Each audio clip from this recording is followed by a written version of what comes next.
Hi, I'm Susan. I'm 34, a marketing executive, and from the outside, my life probably looks picture perfect. Cozy suburban house, loving husband, Mark. But let me tell you, appearances can be deceiving. There's trouble in paradise. First off, there's Evelyn, my mother-in-law. The woman is relentless, always meddling, always judging. Susan, dear, don't you think Mark deserves a home-cooked meal after his long day at work? I swear, one of these days I'm going to snap. But I don't. I bite my tongue and force a smile. We take turns cooking, Evelyn. Mark enjoys it too. Then there's my dad, Robert. He's about to undergo major heart surgery, and I'm barely holding it together. I called my sister Emma, hoping for support. I'm really worried about Dad's surgery. Come on, Susan. You're always so dramatic. He'll be fine. Thanks for the compassion, sis. Real helpful. Thank God for Sophia, my best friend. She's been my rock. I don't know how I'm going to handle all this. Deep breaths, Susan. We'll get through it together. Want me to come over with wine? Now that is a real friend. At work, there's Jake. Always helpful, always there. Maybe a little too much. Hey, Susan, want me to take a look at that report for you? Thanks, Jake, but I've got it under control. It's sweet, but sometimes I wonder if there's more behind his attentiveness. But the real issue, the pressure. Balancing work, family, and Evelyn's expectations is slowly unraveling me. When I try to talk to Mark, it's like hitting a wall. Mark, can we talk about what's going on? Nothing's going on, Susan. You're overthinking again. Overthinking? Maybe, but something feels off. With everything piling up, Dad's surgery, Evelyn's constant criticism, Emma's indifference, I'm losing my grip. The day of Dad's surgery, I was a wreck. I kissed Mark goodbye, barely noticing his mumbled response as I rushed out. I'll be back as soon as I can. I called over my shoulder. Leftovers are in the fridge. At the hospital, Mom and Emma were already waiting. Any news? I asked, breathless. Mom shook her head. They just took him in. Emma rolled her eyes. Chill, Susan. You look like you're about to go under the knife. I ignored her, pacing. Hours crawled by, my phone buzzed. A text from Evelyn. Susan, call me immediately. It's about Mark. My stomach dropped. What now? I stepped outside to call, but it went straight to voicemail. Great. More stress. Finally, the doctor appeared. The surgery was successful. Your father's in recovery. Relief crashed over me. Mom burst into tears. Even Emma looked shaken. Can we see him? Soon, he needs rest. As we waited, my phone kept buzzing. More texts from Evelyn, each more cryptic than the last. You need to come home. It's worse than I thought. How could you let this happen? What was she talking about? I tried calling Mark. No answer. The knot in my stomach tightened. After seeing Dad, groggy but alive, I headed home, drained and confused. I walked in to find Evelyn sitting on my couch, her expression grim, like she was attending a funeral. Susan, thank God you're here. Evelyn, what's going on? Where's Mark? She stood, her face tight with disapproval. I came by earlier to check on things, and what did I find? Your husband, sprawled on this very couch, surrounded by takeout containers, watching sports. I blinked, trying to process. Okay, and your father was having surgery. You should have been here, supporting your husband. Instead, he had to fend for himself. No home-cooked meal, just takeout. How could you abandon him like that? I rubbed my temples, exhaustion and frustration boiling over. Evelyn, I appreciate your concern. But no buts. This is unacceptable behavior. Evelyn's voice sliced through the air, her eyes blazing with righteous fury. You need to leave him, Susan. My son deserves better than a wife who neglects her duties at home. I blinked, stunned. Leave him? Over takeout? Evelyn, you're overreacting. Her lips curled into a bitter smile as she thrust a stack of takeout menus into my hands. Am I? Take a look. Chinese, pizza, Thai, junk food. Is this how you take care of my son? I flipped through the menus, confused. These are just menus. What's the big deal? The big deal, she snapped, is that Mark is wasting away on this garbage while you gallivant around town. I sank onto the couch, my head spinning. Evelyn, my father just had major surgery. I needed to be there. And what about your husband's needs? A man can't live on takeout alone. Before I could respond, the front door opened. Mark stepped in, looking between us, his brow furrowed. Mom? Susan, what's going on? Evelyn turned to him, her voice dripping with exaggerated sympathy. Oh, Mark, you poor thing. I saw what you've been reduced to. Don't worry, I'm here now. I'll take care of you. Mark's eyes met mine, bewildered. Susan, what is she talking about? I opened my mouth, but Evelyn's voice cut through, sharper than ever. Mark, darling, you need to divorce her. She's not fit to be a wife. My jaw dropped. Divorce? Over takeout? This is insane. Mark's face flushed red. Mom, that's enough. You can't just. But Evelyn was on a roll, pacing the room and gesturing wildly.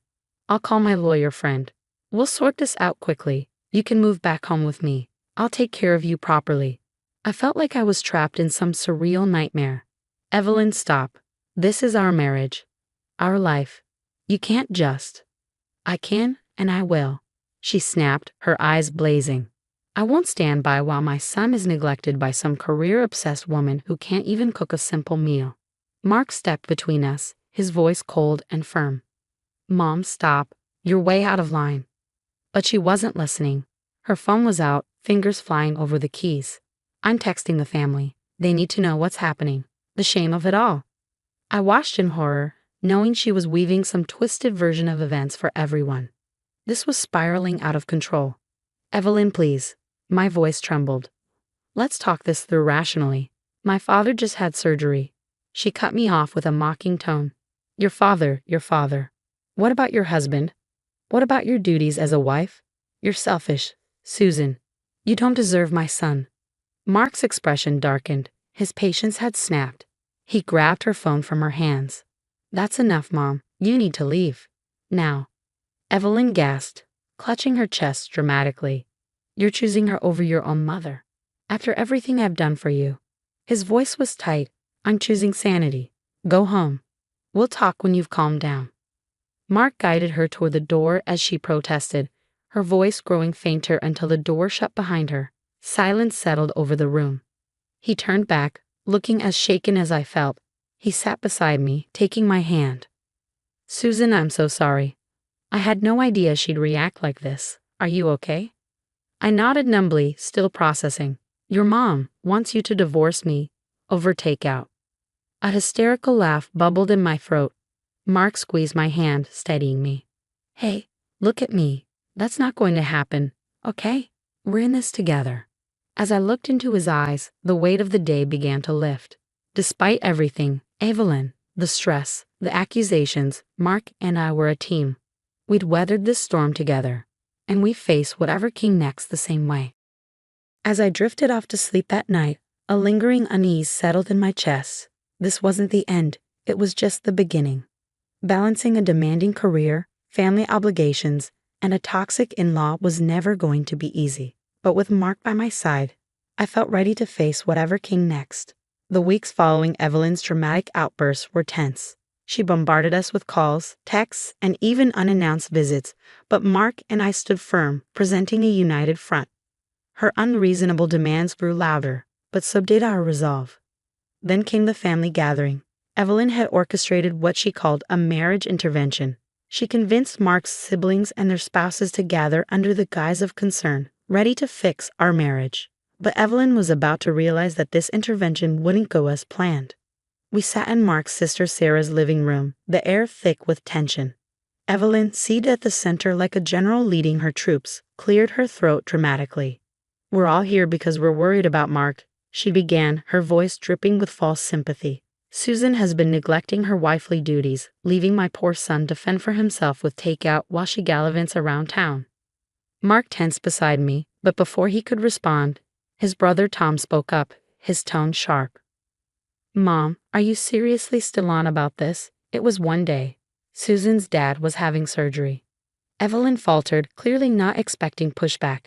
But she's always putting her career first. A wife should what, Mom?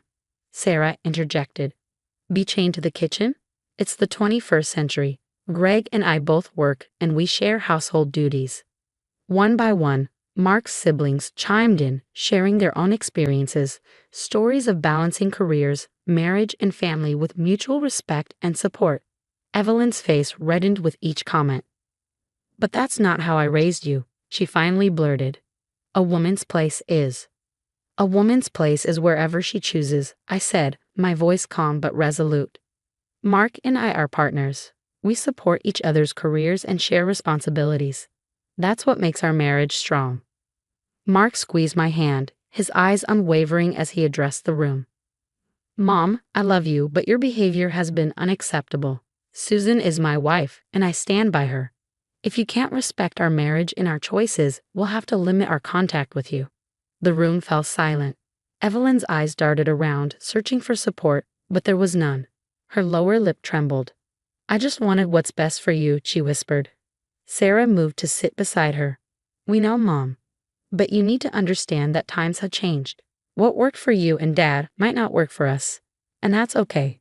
I watched as Evelyn's defenses crumbled. Relief, vindication, and a touch of sympathy washed over me. Taking a deep breath, I made a decision. "Evelyn," I said gently, "I want you to be part of our lives. But that can only happen if you respect our choices and our relationship. Can you do that?" Evelyn's gaze flicked between Mark, me, and her other children. Slowly, almost imperceptibly, she nodded. I'll try," she murmured. It wasn't a complete victory, but it was a start. As we left the gathering, I felt a weight lift. We faced this challenge together and emerged stronger. Later that night, as we lay in bed, Mark turned to me with a grin. "I'm kind of craving takeout. What do you say?" I laughed, finally feeling relaxed for the first time in weeks. "Sounds perfect.